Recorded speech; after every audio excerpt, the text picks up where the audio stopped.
বাঁকুড়া জেলার জঙ্গলমহল এলাকার একটা বড় অংশের মানুষের একমাত্র ভরসা হলো খাতড়া মহকুমা হাসপাতাল। কিন্তু চোখ মেললেই দেখা যাবে এই হাসপাতালে পর্যাপ্ত পরিমাণে বেড না থাকার কারণে সদ্যজাত সন্তানকে নিয়ে মেঝেতেই ঠাঁই হয়েছে অসংখ্য মায়ের। এই ভরা শীতের দিনগুলিতে শুধু প্রসূতি বিভাগ বলে নয়, অন্যান্য বিভাগেও একই ছবি দেখা যায়। ফলস্বরূপ ভুক্তভোগী হতে হচ্ছে রোগী সহ তাদের আত্মীয় পরিজনকে।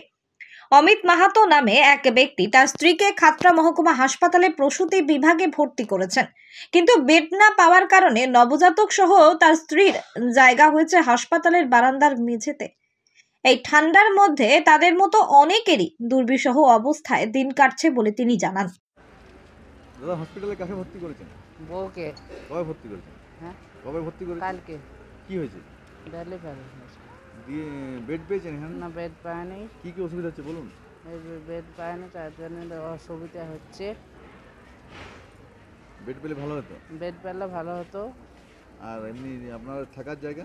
থাকার জায়গা নেই। রাত্রে কোথায় ছিলেন? রাত্রে বাইরে ছিলাম। এমনি থাকার জায়গা নেই কোনো আপনাদের বাইরে রোগীর আত্মীয়দের? না।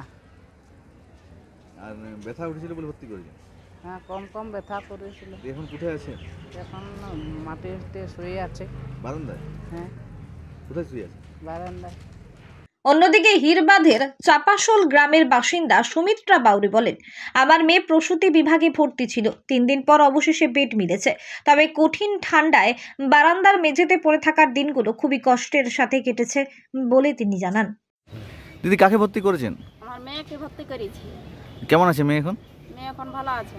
কি ডেলিভারি ছিল? হ্যাঁ। বেড পেয়েছিলেন? না, বেড পাইনি, আমরা ভুঁইয়েছিলাম। দিয়ে কবে বেড পেলেন? কালকে সকালে 3 দিন ভুঁইয়ে আছি, বেড নাই।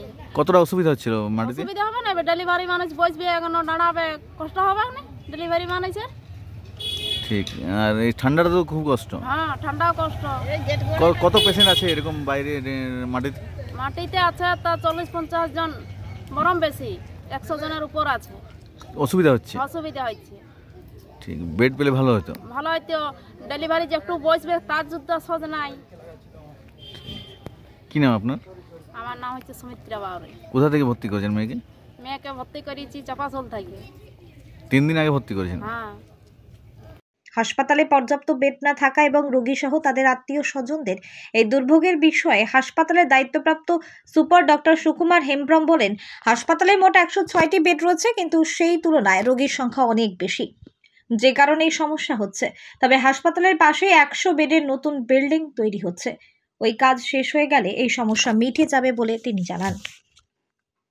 না, প্রথমত আমাদের যে হসপিটালের যে বেড ক্যাপাসিটি, আমরা হচ্ছে 106 বেডের হসপিটাল, যার ফলে আমাদের বেড সংখ্যাটা কম। আর বেড সংখ্যার তুলনায় পেশেন্ট কিন্তু তার দ্বিগুণের থেকেও বেশি আসে, যার ফলে সবাইকে বেড দিতে পারি না।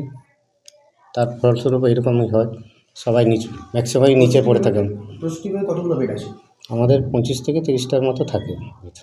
ডেলি কত প্রসূতি বিভাগে পেশেন্ট থাকে? তো আরও মোটামুটি দ্বিগুণের থাকে, বেশি থাকে, তাই তো মোটামুটি 60-70টা থাকে। 60-70টা থাকে মেঝেতেই পড়ে থাকে সবাই এরকম? না, ম্যাক্সিমাম বেডে থাকে, কিছু থাকে নিচে থাকে আর কি।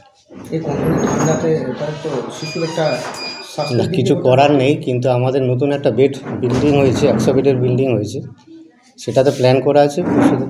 যে গ্রাউন্ড ফ্লোরে আমাদের এক সাইডে আছে আবার বাচ্চাদের বিভাগ আর কি, সে বাচ্চাদের বিভাগটাকেও আমরা ওই পাশে নিয়ে চলে যাব। 100 বেড যেটা হচ্ছে নতুন বিল্ডিং, আর তখন গ্রাউন্ড ফ্লোরটা পুরোটা প্রসূতি বিভাগ হয়ে যাবে। তখন আশা করি তখন আর নিচে কেউ থাকবে না আর কি। একদিকে আপনার প্রসূতি বিভাগে বেড না পেয়ে মেঝেতে শুচ্ছে সদ্যজাত শিশু এবং তার মা, অন্যদিকে প্রসূতি বিভাগে নার্সিং স্টাফদের অমানবিক ব্যবহার অভিযোগ করছে পেশেন্ট পার্টিরা, কী বলবেন? না, অমানবিক হওয়ার কথা নয়, সাধারণত ওদের যা কাজের লোড, প্রথমত আমাদের নার্সিং স্টাফ অনেক কম আছে, হয়তো একজনই হয়তো 2 দিকে সামলাচ্ছেন, কিংবা 2 জন আছেন, একজন ওই দিকে দেখছেন অ্যান্টিনেটাল পোস্টনেটাল দেখছেন, একজন লেবার রুম সামলাচ্ছেন, যার ফলে ওদের অবস্থাটা মাঝে মধ্যে পেশেন্টের লোডের চাপে হয়তো মাথাটা মানে একটু ডিস্টার্বও হয় কাজের চাপে। তবে আমি দেখছি যদি কোনো কমপ্লেন এরকম হয়ে থাকে, আমি খোঁজখবর নিয়ে দেখছি, মনে হয় না যে সেরকম কিছু হবে আর কি। প্রসূতি ওয়ার্ডের যে বেডের সমস্যা, নতুন বিল্ডিং তৈরি হলে সমস্যার সমাধান হয়ে যাবে নাকি? আশা করছি হবে, তবে আশা করার মধ্যে মানে যা অবস্থা আমরা মোটামুটি আমরা 8টা ব্লক নিয়ে মনে হয় এই খাতড়া এইচডি হসপিটালটা আছে, কিন্তু আমাদের মধ্যে তার মধ্যে বেড সংখ্যা তো খুবই কম। মোট 100 বেড, 106 বেড ছিল, আর নতুন বিল্ডিং হচ্ছে 100 বেড, মানে 206। আমার মনে হয় সেই সংখ্যাটাও খুব কম। আমার মনে হয় আরও 100-200 বেডের একটা নতুন বিল্ডিং আবার হলে মনে হয় সমস্যাটা সম্পূর্ণ সমাধান হবে আর কি। এবার আরামবাগে এসে গেল সুমিশা সরিষার তেল। আরামবাগ মহকুমায় এই প্রথম নিজস্ব মিলে প্রস্তুত হচ্ছে খাঁটি সরিষার তেল। সম্পূর্ণ আধুনিক পদ্ধতিতে ডাবল ফিল্টার যুক্ত এবং কোনো রকম কেমিক্যাল ছাড়াই একেবারে স্বাস্থ্যকর ভাবেই তৈরি করা হচ্ছে সরিষার তেল। সরিষার তেলের জগতে একমাত্র নির্ভরযোগ্য প্রতিষ্ঠান ও সততার প্রতীক সুমিশা সরিষার তেল। নির্ভেজাল, খাঁটি এবং গুণগত মানের জন্য আসতেই হবে আপনার নিকটবর্তী দোকানে। ঠিকানা চাঁদুর, আরামবাগ, হুগলি। যোগাযোগ নম্বর 7811095419 অথবা যোগাযোগ করুন 9733572246 এই নম্বরে।